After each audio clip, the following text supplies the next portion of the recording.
Hello everybody, it's Jenn from McCreath. Today is July 6, 2025. And I'm here to announce today the relaunch of an amazing brand that Newfoundland and Labrador has specifically been a part of for 17 years. Let's go way, way back. December 1973, I was born. And less than a month later, in January 1974, the very first International Frontrunners running club was formed in San Francisco by Jack Baker and Gardner Pond. Actually, it wasn't called International back then, it was just called Frontrunners. It was an opportunity for members of, I guess what then was simply called the gay community. Gay people seem to be excluded from a lot of regular, everyday activity, groups, etc. So these two guys said, you know what, we're people, we're humans, and it's just as important for us as anyone else that we, get in shape, stay in shape, be healthy. So they decided to create a gay-friendly running group. Didn't have to be gay, you could be, or it could just be supporters, but anyone who wanted to be supportive of gay people getting healthy and running. So they met once a week, had a little run, got together for a little coffee, and it grew. Word got around that there's this group of runners in San Francisco, and one by one, gay turned into LG to LGB, LGBT, LGBTQ. My goodness, the acronym right now is so huge, I couldn't even cite it. But ultimately, inclusivity is important when it comes to being in shape. So New York said, we want a Frontrunners Club too. And it grew beyond the US. Canada, Europe, Australia, Africa, everywhere. Frontrunner clubs started popping up. And they all liaised, said, let's try to keep this thing somewhat organized so that we're all somewhat on the same page. Kind of like franchising, you have a big brand name, but it allows each local organization to kind of take control of their own branch of it. So as I approached the time where I knew I was getting ready to go through transition, I learned very quickly that getting in shape and trying to stay in shape was going to be very important. So I took up running, and I ran a lot. I went from couch potato, amazingly enough, to Boston Marathon runner in a matter of 18 months. But that wasn't enough. I noticed in 2008 that trans people were essentially invisible in the sporting world. There had been Renee Richards, the tennis player, but that was a little bit of a different thing. Running is not so much you against everyone else, it's you against the clock. I realized there was an opportunity, one, for me to dispel the myths.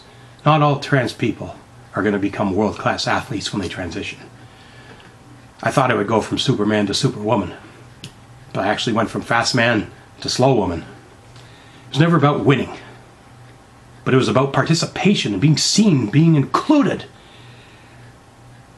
I moved to Newfoundland in 2007. I started showing up at my local 5Ks. I did pretty good. People are like, who's this newcomer here from the mainland? Then all of a sudden I become Jennifer, and people are like, what the hell is this? That thing, that person is weird. Why are they here? Why are they running? I thought LGBTQ, trans, whoever, were weirdos on Jerry Springer. And I said, no, I'm not actually like those people on Jerry Springer. I'm actually a pretty boring person. I have a job, I have a pet, I like to swim at the pond and feed the ducks, and I run. So like, okay, great, yeah, whatever, yeah, everyone can run, let's just stay in shape, have a good time. Then I got to become pretty good. So I called Boston, said, you know what? I'm going through this transition. I missed your mail cutoff by 1 lousy minute. Can I come run? And they're like, well, if the spots don't fill up, you can definitely put your name in, and we'll let in those who just missed the qualifying time. So I got in. Great. Yay. Wonderful. Went and ran the Boston Marathon. Never thought I would do that. Then it became kind of an issue for me. Okay, next year, we're going to be deep into this transition. I don't want to run as a male anymore. I've legally changed my name. I've had sex reassignment surgeries. But I may still have a competitive advantage because I'm so early into transition. How can we find a fair way for me to participate without being unfair to anyone? So I called a lot of these different marathons and said, look, here's the deal. And most of them are quite open, welcoming, and accepting, saying, you can run, we just won't categorize you. You'll be Jennifer McCreath, human, who runs the race and finishes. You won't be able to win the male or female, but you'll be able to be there and run it. And that's all I really wanted. So I did several of those, but the profile just wasn't there. We needed some sort of an outlet to say, trans people are here, and we are just as interested, at least some of us are, in being healthy. So I found out who the World Out Games were. They said, inclusive athletic events, both competition and participation for everyone. So I called them up and said, hi, I'm trans. I'd like to put a profile on the fact that trans people are capable of doing athletics. As challenging as our life may be, some of us are able to run marathons. So they reluctantly agreed to create a trans category. 13 athletes signed up for the trans category and participated in their sporting events. Not against men, not against women, but as a trans person. Now, I didn't think they would go this far. I didn't necessarily ask for it, but I actually won 2 events in the trans category. You'll see behind me here is a World Out Games gold medal for the marathon I ran in Copenhagen, Denmark, 2009. And you'll also see a gold medal for, amazingly enough, a long-distance swim. Here's the real irony. That same swim meet for the World Out Games was also the International Gay and Lesbian Aquatics Championships. They did not have a trans category, but they basically looked at me and said, look, you've transitioned, you've changed your name, you've changed your sex, your government's recognized your ID, we're going to throw you in as a female. And I'm like, okay. I didn't think I was good enough to beat anyone. I'm not a runner. I'm not a swimmer. I'm a runner who swims to help with my cardio. But there were so few people there that I actually did finish in second place out of probably 2 in my age category. So it's ironic and unique that I got 2 medals in 2 different sex categories for the exact same swim. Not something you do every day. And of course, the most important one to me is the participation World Out Games medal. Everyone who signed up got one of those. But it was there, amazingly enough, in Copenhagen, Denmark, that I ran into 2 other Newfoundlanders who I had never met. They had heard of me because I had made a little bit of a splash in the news just by existing, apparently. And they said, look, we're both in St. John's, Newfoundland. We grew up in Ontario, but we live here now. Why don't we get together and start running when we get back home, and we'll start this Frontrunners group. Every province in Canada should have a Frontrunners group. Most of the Frontrunners are just in the big cities like Toronto, Montreal, Vancouver. So I said, yeah, I like that idea, so let's do it. So big shout out, RIP to our friend David McConkey, and our recently departed Tony Brathwaite. He's not passed away, but he has left Newfoundland and gone, I believe, back to Ontario. So we have 1 of 3 founders left standing, barely. I've gone from couch potato to marathon runner to injured, old, fat couch potato who's twice as big. I can barely walk, let alone run. I've got 2 very severely injured knees, but you know what? I'm still alive.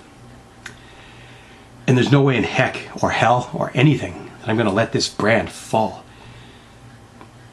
International Frontrunners Newfoundland and Labrador chapter is alive and well, and we are actually going to relaunch and rebrand.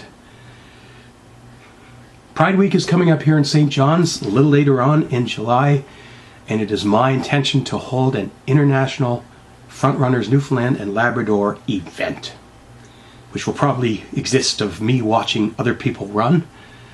And afterwards, we will hopefully hang out, chat, have a coffee, or maybe something more nutritious. What do runners like? Gatorade? I don't know. It's been so long. But we're going to keep this thing alive. We're going to recruit new people and new members. And we're not here to make political statements. Unfortunately, I don't want to get too deep into this, but certain LGBT/pride organizations have gone off on tangents. They're more interested in certain type of wars going on in the world than to focus on LGBT inclusion. I want to create a space where LGBT people can get together, walk, jog, run, sprint, and just be themselves, be included, be recognized, be accepted. So we're coming back, folks, and believe it or not, we've got something really special planned. We are working on a new logo. We've always just used the International Frontrunners logo, but we are now working on a specific Newfoundland and Labrador International Frontrunners logo, which we hope to deploy in August. So this is a call out to anyone at any level who's interested, walking, running, not just members of the so-called LGBTQ ABCDE community, but allies. Everyone's welcome. As long as you're friendly, nice, and accepting, you can come and run with us. You can hang out with us. If you want to learn how to get in shape, I'm quite happy to share my experiences. I've done it before, and I'm going to do it again. If anyone can go from couch potato to Boston Marathon runner, if I can do it, anyone can. And I'm sure a lot of runners would say the same thing. I never thought I could do this. So, here's an outreach, a welcome. Jennifer McCreath at yahoo.ca, or you can find us on Facebook, International Frontrunners Newfoundland and Labrador. There's even a International Frontrunners website where you can actually click on the Newfoundland and Labrador chapter. Let's work together. Let's make this happen. Stay tuned, as we will be announcing. Well, I say we, but for now it's just me. It is a separate corporate entity. We're not registered per se, but we are under the banner of this amazing international organization that's been around since 1974. And there's no way I can let this thing disappear here in Newfoundland and Labrador. We got to keep this thing going. And I hope that you'll be out there interested, and we'll reach out. I'm going to do some publicity the best I can with the limited resources I have. But let's keep this thing alive, and let's start running again, and let's all get in shape together. And soon, we're going to challenge you, New Brunswick, PEI, and Nova Scotia.